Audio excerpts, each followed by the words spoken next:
Hello everybody and welcome to Sin City Living. My name is Jason. I'll be bringing you today's episode. As always, please hit the like and subscribe buttons. We have a ton of content coming out for you guys every single week. We don't want you to miss a thing.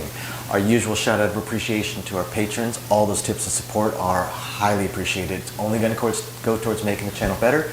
We're hoping to add a lot more games to the channel, such as roulette, video keno, video poker, carnival games, things along those lines. We just want to do it right. It's going to be very expensive, so it's going to take some time. You could help us out if you wanted to. If not, no big deal. We appreciate you guys just tuning in. But if you're curious about it, go ahead and check the description down below this video on the patronage. And for our patrons, we do hope you are appreciating those patron-only exclusive videos we're putting out for you guys every single week. If you have anything you'd like to see, just email us on the site. We're more than happy to film it for you. As for the rest of you, please continue tuning in. We have, like I said, a ton of content coming out. And if you have any suggestions, questions, strategies, anything related to craps, baccarat, blackjack, pai gow, casinos, Vegas in general, just go ahead and shoot us an email at sincityliving@gmail.com. We absolutely love to shoot these videos for you guys. It is our favorite thing to do. That being said, I'm going to go ahead and jump into today's video. So for today's video, I'm going to share a real player and a real strategy that I have seen. Now this player has, let's just say, some interesting strategies that he has used throughout his time. So I have seen this player win when he's been present through a 40-minute roll. I've seen him win $100 or so, but he just recently changed up his strategy. And it's one of the more interesting strategies I think I have ever seen. So here's what it is. What he does is he does a $10 don't pass on the come out roll, and then whatever the point may be, look, point's 5. So once the point is 5, he will do a lay that will pay approximately the same amount. And I say approximately the same amount because sometimes he'll do a $15 flat bet, and on a 5 and 9, that means he ends up doing a $21 lay because it pays 14, so it pays pretty close to what his flat bet pays. But he will do a lay regardless of the points. Even on a 6 and 8, he will do a lay. Now, after that, we have a don't come bet. He does a 3-point molly on the don't come. Well, he does 3 don't come bets. I actually just saw this exact thing earlier today. A 9 rolls, so he did his second one. A 9 rolls, so he was down behind. He did his third one. A 9 rolls, so he was down behind. Now after 3, regardless of what happens, let's say he's got 2 of them. Let's say even all 3 of them have maybe traveled. Right? After 3, he does a come bet. Same thing. 3 of them. 3 come bets. So let's say an 8 rolls. Down behind. Travel to the come. He will do basically a 1 unit odds, same as his flat bet, whatever it may be. So then he'll do a second come bet, and let's say it goes to the 6. So then he will do 10 in odds. Third come bet, let's say it goes to the 10.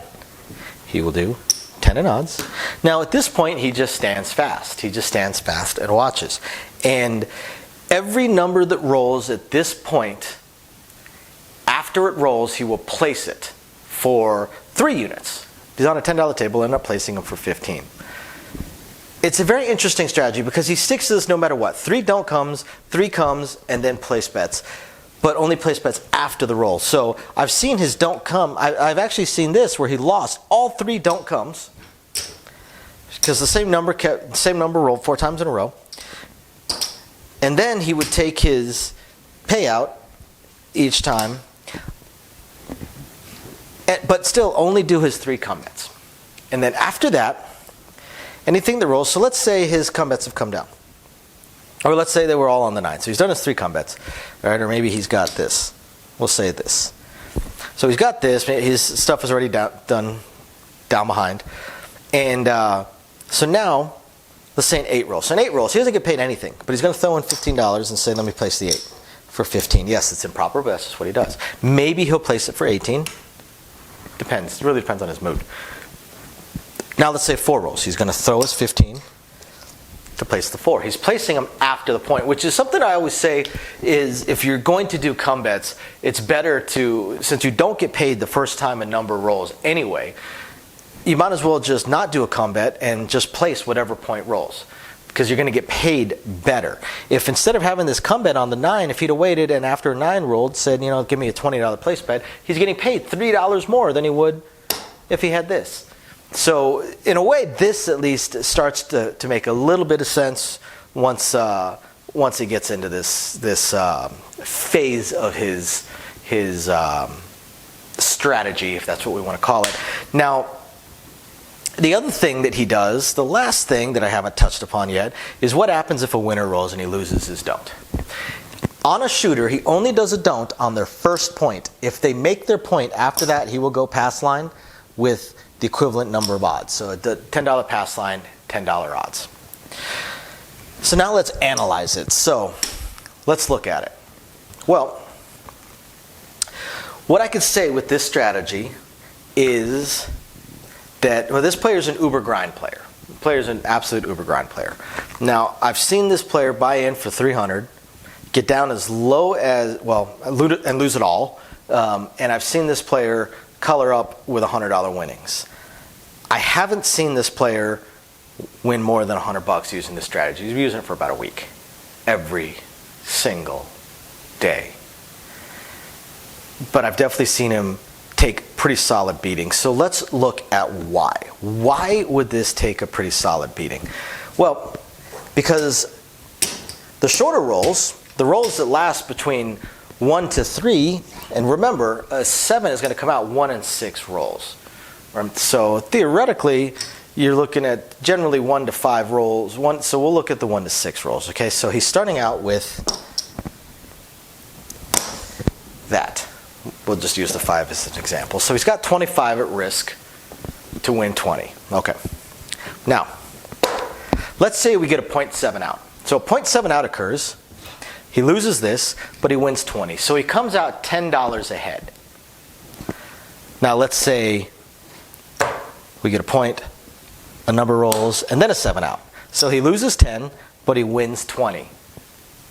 So but he wins 30. So he's winning $20. So he'll win $10, $20, or in the third case, he'll win $30. Okay, so in the super short rolls, which is theoretically approximately half of all the rolls, he's going to win $10, $20, or $30. Okay? Okay, that sounds not too bad. Except that when one of these comes down.